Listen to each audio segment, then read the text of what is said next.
morning. Hi, everybody. My name is Miss Julie, and I'm here to tell the St. James Children's Bible story.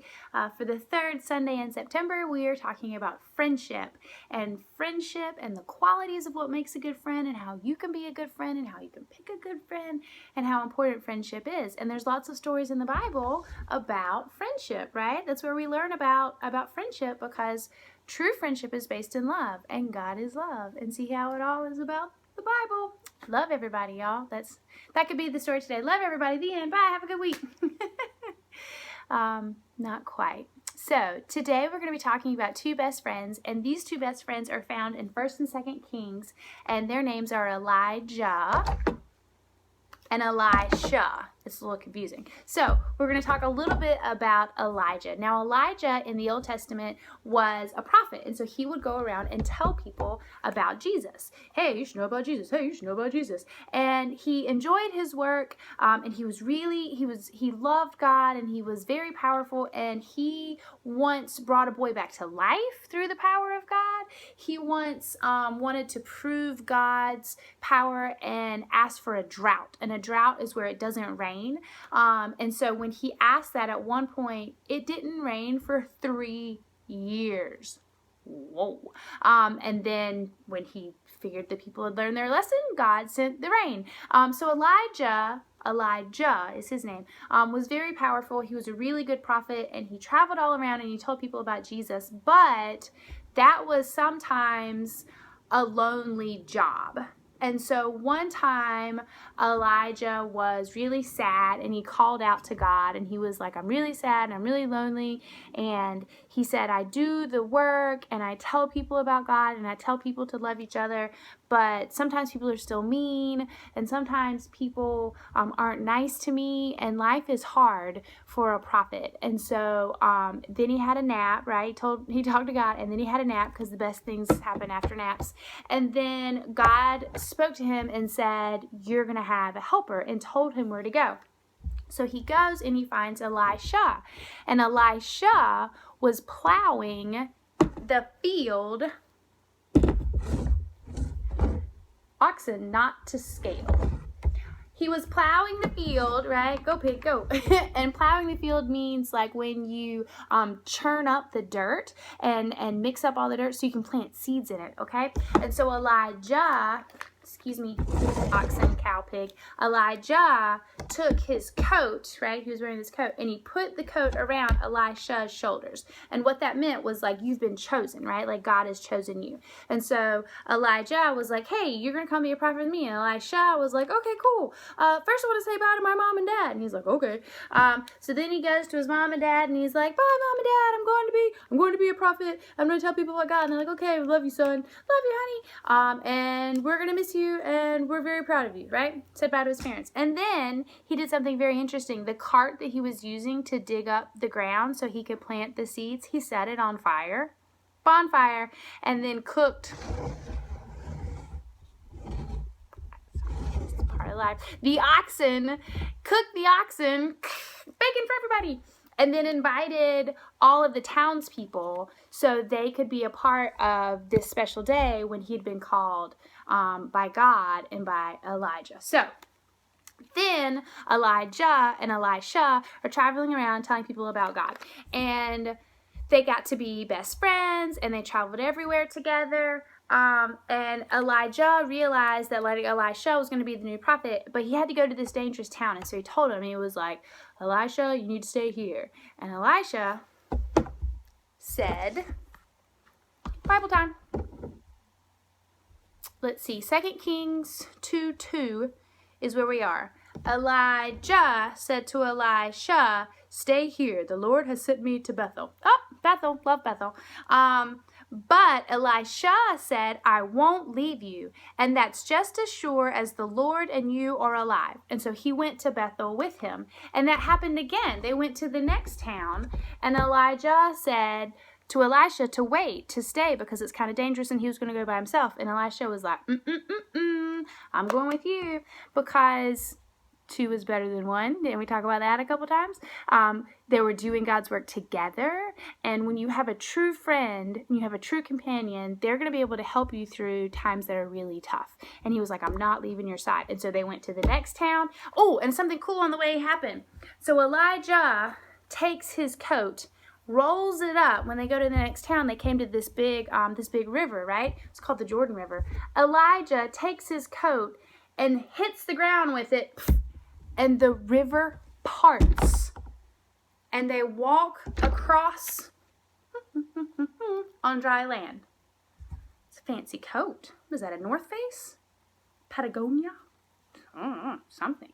Okay? So he stuck with them no matter what. And that happened one other time. And Elijah was like, Elisha, you need to wait here, and I'll go to the next town. And he was like, I'm sticking with you. Well, that is true friendship. And so now, they were friends for a long time. Elijah knew that he was going to be going to heaven soon. And so he asked Elisha, what do you want? I'm going to heaven soon. I've really appreciated you being friends with me. I've really enjoyed our time together, and I think you're really special, and I'm very excited that I've been on this journey, and I feel more prepared about being God's prophet because of you, right? Dude, friends. 'Cause a friend's a friend's forever. Oh, there we go. All right, bro hug. So he said, well, what do you want? So in 2 Kings 2:9, after they had gone across, Elijah said to Elisha, tell me, what can I do for you before I'm taken away from you? So Elisha asks for, please give me a double share of your spirit.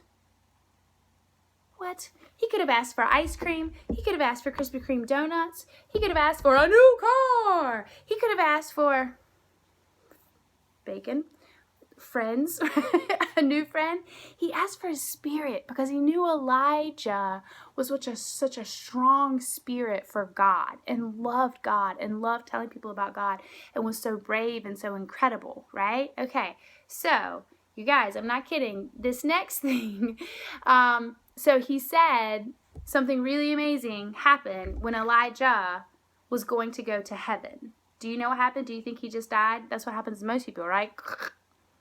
Elijah was such a strong prophet, and God loved him so much that he sent down a chariot and horses of fire. Now, I don't have a chariot or horses of fire. I do have a water horse. So Elijah goes to heaven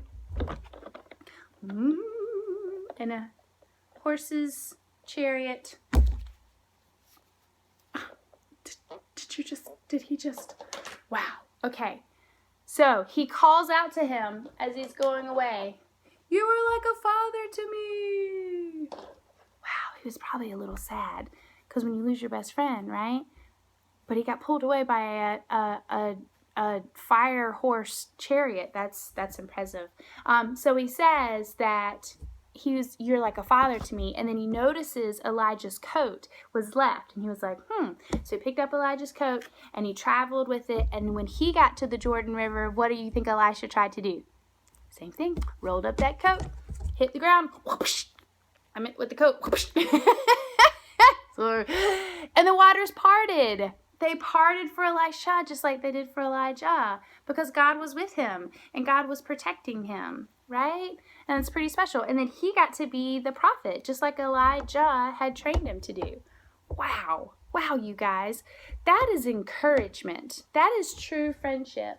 So these two guys supported each other no matter what. If you don't have a friend who you feel like would support you when you are struggling and when you're trying to do God's work, when you're trying to help other people, when you're trying to show love to people, when you're trying to bring kindness and love to other people, your friends should be wanting to do those same things with you. If they're good friends, if they're godly friends, they're going to want to help you with those things. And that's what's really great because then, right, two are better than one.